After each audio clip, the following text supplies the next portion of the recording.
বিরোধী দল থেকে জনাব এটিএম আজহারুল ইসলাম ২০ রংপুর ২-কে বক্তব্য রাখার জন্য আহ্বান করছি। আলহামদুলিল্লাহ রাব্বিল আলামিন, আসসালাতু ওয়াসসালামু আলা সাইয়্যিদিল মুরসালিন ওয়া আলা আলিহি ওয়া সাহবিহি আজমাইন। মাননীয় স্পিকার, আমাকে সুযোগ দেওয়ার জন্য আমি আপনাকে অসংখ্য ধন্যবাদ জানাচ্ছি। আমি আজকে আমার নির্বাচনী এলাকা রংপুর ২ বদরগঞ্জ তারাগঞ্জবাসীকেও আন্তরিক ধন্যবাদ জানাই যে তারা ভোট না দিলে আজকে আমি সংসদে আসতে পারতাম না এবং আজকে আমি কথা বলার সুযোগ পেতাম না।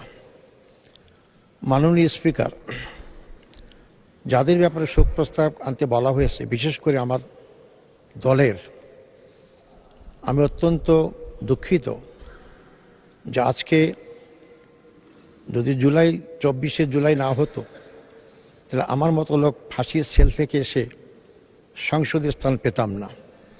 আমি প্রথমেই সেই জুলাই যোদ্ধাদের আন্তরিক মোবারকবাদ এবং ধন্যবাদ জানাচ্ছি, যাদের ফলে শুধু আমি না, যারা দেশ এবং দেশের বাইরে ছিলাম, যারা কারাগারে ছিলাম, যারা কোনো সময় কল্পনা করিনি, আজকে আমরা তার মহান জাতীয় সংসদে উপস্থিত হতে পেরেছি এবং আজকের সেই জাতীয় সংসদ।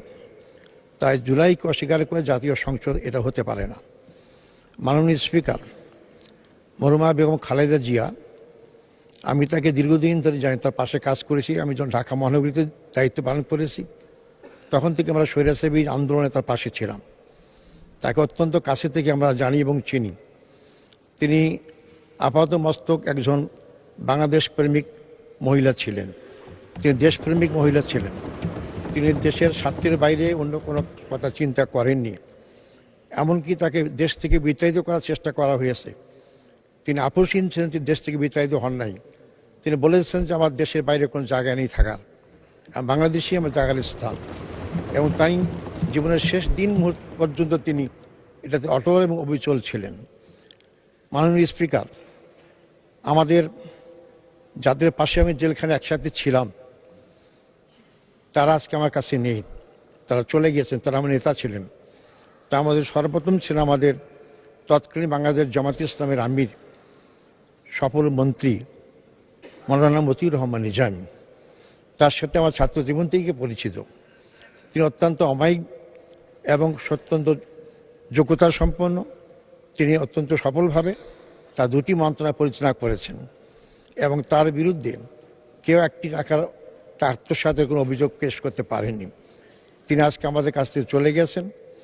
আমাকে তো মিথ্যা মামলায় সাজানো করে আমাকে ফাঁসি দেওয়া হয়েছিল, ফাঁসির হুকুম করা হয়েছিল, যেটাকে পরে মিসক্যারেজ অফ জাস্টিস বলা হয়েছে। একই কারণেই মৌলানা মতিউর মির্জাকে ফাঁসি দেওয়া হয়েছে। অত্যন্ত মিথ্যা প্রপাগান্ডা করে, মিথ্যা নাটক সাজিয়ে তাকে হত্যা করা হয়েছে। আমি শ্রদ্ধার সাথে স্মরণ করব বাংলাদেশ শুধু না, সারা পৃথিবীর মধ্যে সুপরিচিত আলেমে দ্বীন, যাকে কোরআনের পাখি বলা হয়, সেই মৌলানা দেওয়ার হোসেন সাইদি। তাকে হাসপাতালে ভর্তি করে ভুল চিকিৎসা অথবা বিনা চিকিৎসায় তাকে হত্যা করা হয়েছে। আমি তার প্রতি গভীর শ্রদ্ধা পোষণ করি। আজকে যারা আমাদের কাছ থেকে বিদায় নিয়েছেন তার মধ্যে আমাদের সফল মন্ত্রী, তৎকালীন বাংলাদেশ জামাত ইসলামীর সেক্রেটারি জেনারেল জনাব আলী হাসান মুজাহিদ, তাকে একই মামলায় হত্যা করা হয়েছে।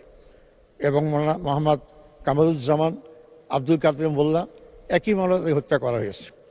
প্রবীণ রাজনীতিবিদ, যিনি ইউনিয়ন কাউন্সিল মেম্বার থেকে জাতীয় সংসদে 5 বার এমপি নির্বাচিত হয়েছিলেন, মানে আব্দুল সোবান, তাকেও জেলখানায় অত্যন্ত কষ্ট দিয়ে হত্যা করা হয়েছে।